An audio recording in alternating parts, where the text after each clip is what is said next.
Welcome to Jane Jackson Careers, a podcast that takes your career to the next level. Here's your host, Jane Jackson, author of Amazon Careers bestseller, Navigating Career Crossroads.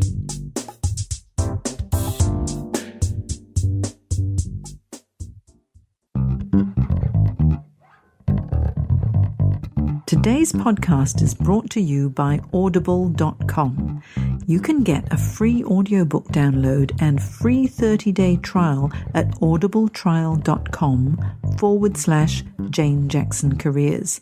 There are over 180,000 book titles to choose, so give it a go and get your free audiobook today from audibletrial.com/Jane Jackson Careers.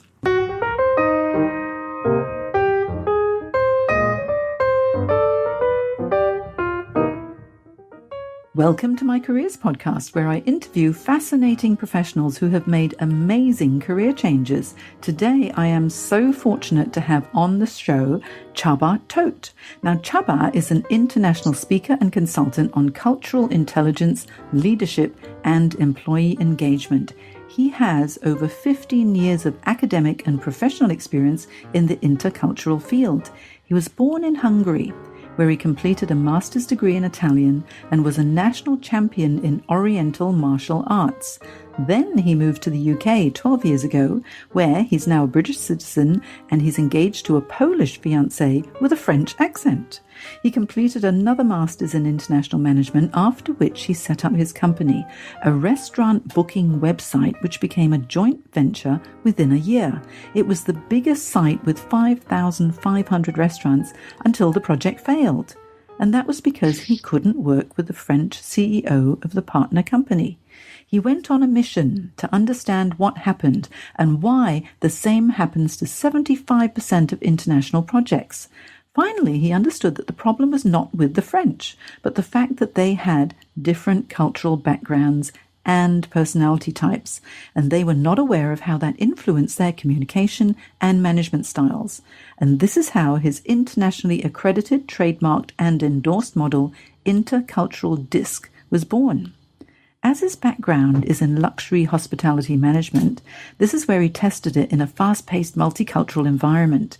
And in 2014, in his last project, they turned over £1.5 million, and they were voted number 8 in the world by Booking.com customer reviews. Managing and serving people the way they want to be treated is a proven and profitable set of skills which can and must be learnt. And this is the reason why he has founded Culture Pro Consulting, part of the ICQ Consulting Group, which has offices now in Silicon Valley, Miami, UK, and France. Now, Csaba is an amazing man, and I am delighted to welcome him on the show today. So welcome, Csaba. Welcome. Thank you very much for the invitation. You have such an interesting background, so I'd like to find out a bit more about you, Csaba. Can you tell us a little bit about your early days?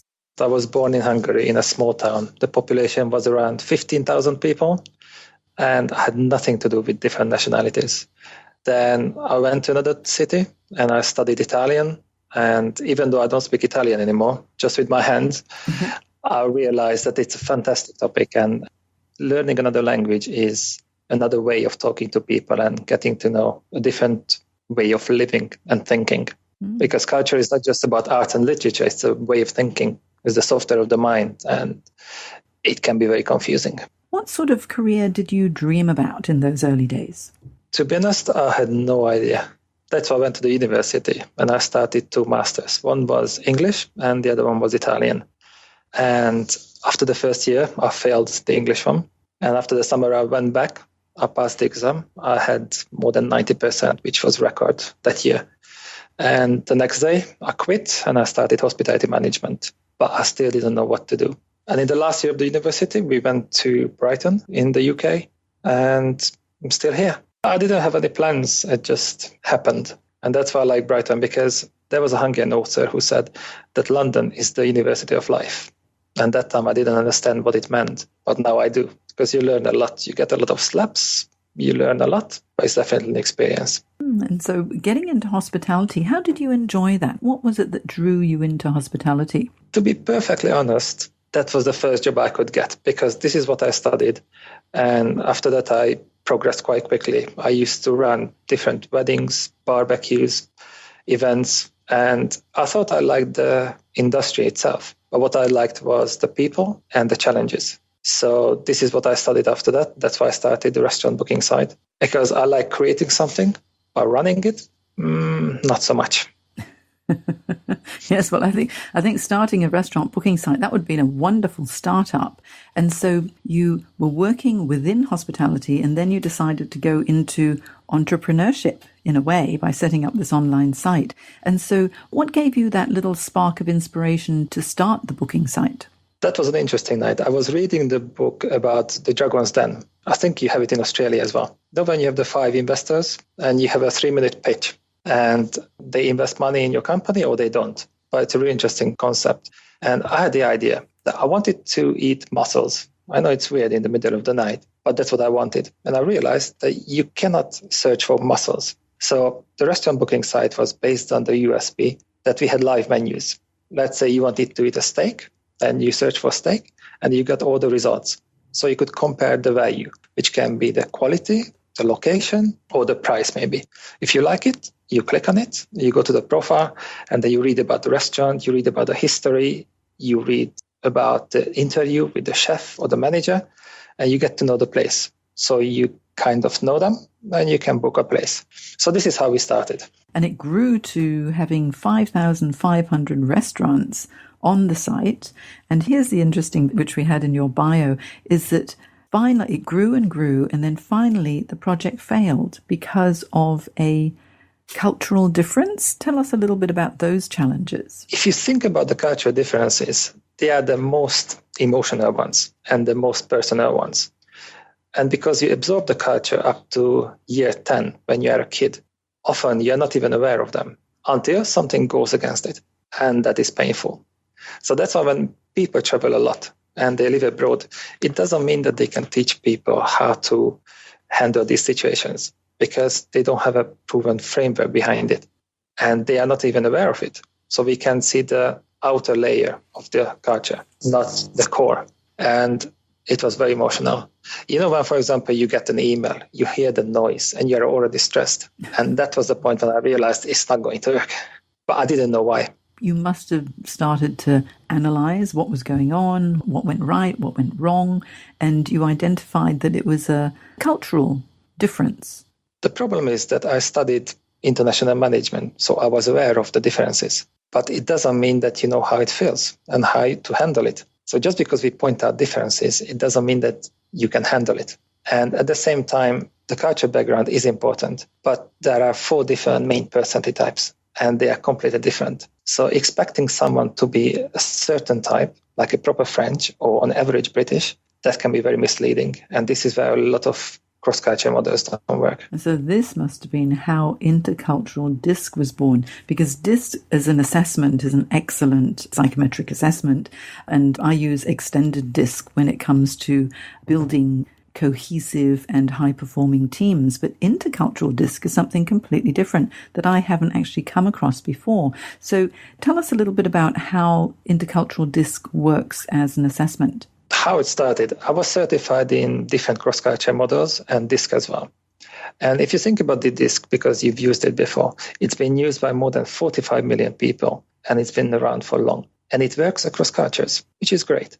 But then you have the cross-culture models, which describe a group of people, and they compare different dimensions of culture. But when you meet a real person, you have no idea what to do, because that's based on average. So if you think about a typical Australian, yes, there might be a stereotype, but probably a lot of them are not like that. So what I wanted to understand was how these national cultural dimensions influence your behavior. And this is how intercultural DISC was born. And so now, how do people use intercultural DISC? Do they need to come to your offices, or do you send it out as an online assessment? There's an online assessment, and we created it together with ITIM International, which is the leading intercultural agency. And it is endorsed by even Dr. Tony Alessandra, who is the authority in this world. He created the platinum rule. I don't know if you heard about that. The golden rule is that you have to treat people the way you want to be treated. And this is what I used to hear at home. And it sounds true in a biblical sense, but that would assume that people are like you, but they are different. So the platinum rule is that you have to treat people the way they need to be treated. And this is what we learn. So they can have the online assessment, the trainers can have a certification course, and I'm publishing the book probably in 2 months' time. And what will the book be called? Intercultural Disc, the missing link between knowing and doing. I think that's going to be a really valuable resource for so many multinational organizations who may be struggling because there are so many virtual teams, and now because they may be bringing people in from overseas, and if there isn't a solid understanding across cultures, a company wouldn't be as productive and the teams wouldn't be as motivated as if they did have a solid understanding of what makes each other tick as well. I do agree. And I think life is more complicated now because think about your own background or mine. Most of the cross-culture models are country-specific, but your background is very mixed as well. So which country briefing would you use to get ready? And this is the confusing part when you have to manage 5 generations of people from hundreds of cultures. You cannot learn that. But there is only one thing which is in common, and that's the disc, the personality types. So at least we can build on something similar, and then we can learn how to use the differences, how to make the most of them. And this is the basis of the intercultural disc concept. I can see this being so valuable because there are so many personality assessments and, like there's MBTI and there is DISC and there are so many different psychometric assessments that people can take. But I haven't come across one that actually combines the two like yours does with the intercultural differences, taking that into consideration as well as the personality, because combining the two, that really is a formula for success, isn't it? I do believe so, because even if we were born in the same culture, and then we can be different. Because, for example, the culture is quite stable within its environment. Let's say I have to go back to Hungary, then I have to behave like a proper Hungarian boy. Otherwise, my mom would slap my face. So in that sense, yes, it's stable. But as a person, I'm different. And the new generation is quite similar. They travel a lot, they have internet, and this is something they didn't have before. So we are much more connected than before. Yeah, I mean, really, it's so interesting what you're doing now. And this is all part of your business, Culture Pro Consulting. But I'd like to find out a little bit more about Csaba Toth, the man himself. So you are working in hospitality. You went into entrepreneurship in a way with your restaurant booking service. It was a huge success until there was a intercultural rift in a way. And then you identified obviously a need and you created Intercultural Disc. And so you've got a very strong entrepreneurial mindset. How early on did you realize that you actually had this entrepreneur in you? The problem is when you grow up in a kind of communist country, then you learn that you shouldn't stand out because you have to blend in. And this is what I used to hear from my mom as well.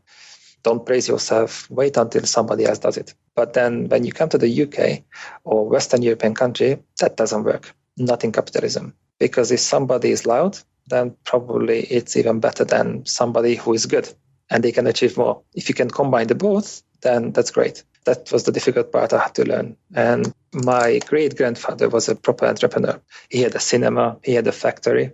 And there is a family legend according to which when the communists came to the country and they took away everything, the next day his hair went white completely in one night. So according to the family, very similar to him. I've never met him, but he's one of my idols. What an interesting background. And yeah, so very, very true that you've got to learn how to stand out in a way, because most people are naturally quite humble, aren't they? And if in your culture, it's like, don't big note yourself or don't promote yourself, to shift, especially when you get into entrepreneurship, into needing to, in a way, softly sell yourself, or not so much be loud, but really promote yourself in a way so people know who you are. It really is quite hard to do. And so how do you feel about that now, all the self-promotion in order to build businesses? It's still really difficult because it's not in my nature. But then that's the whole point in intercultural training, that you have to learn the different ways of dealing with people and dealing with situations. And once you understand the other person's perspective, and you realize that it makes sense, then after that, it's your decision. Do you want to improve? Are you happy with your results or not? If not, then change. And it's out of your comfort zone, which is embarrassing sometimes, funny sometimes, but it's very much needed.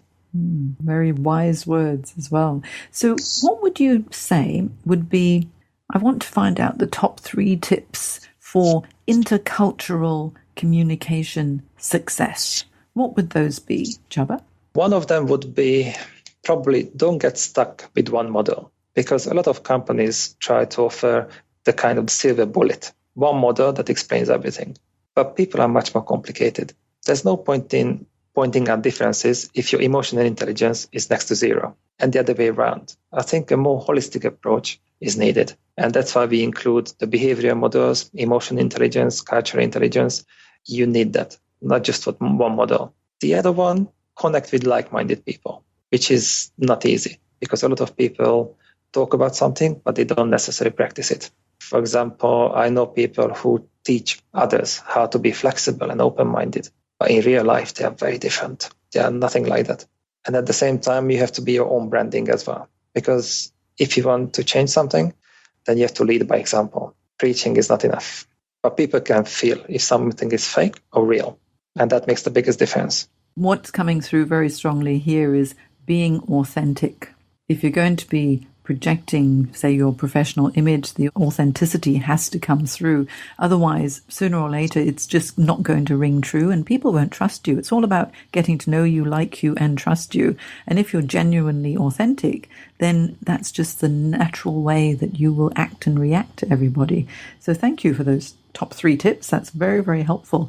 I'd like now to let the listeners know that if they want to find out more about you and what you do, they can go to interculturaldisc.com or ICQ Consulting.com. And I'm going to have these URLs in my show notes on my website, janejacksoncoach.com. But also, Csaba, you've got some special offers that you'd like to make. So can you tell us a little bit about that? Yes, one of them is the intercultural disc assessment, which is usually €97, and I would like to offer more than 50% discount at €47 if they use the intercultural disc code when they check out.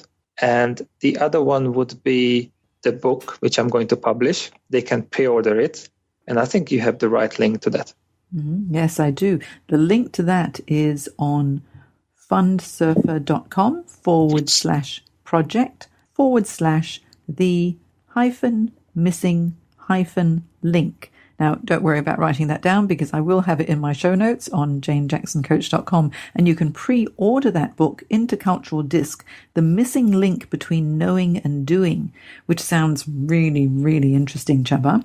And also, just to let the listeners know as well, this wonderful over 50% discount to use the Intercultural Disc Assessment will be valid through till the end of April 2016 if you use the code Intercultural Disc when you check out. And I think it's going to be well worthwhile giving it a go and finding out how aware you are of intercultural differences.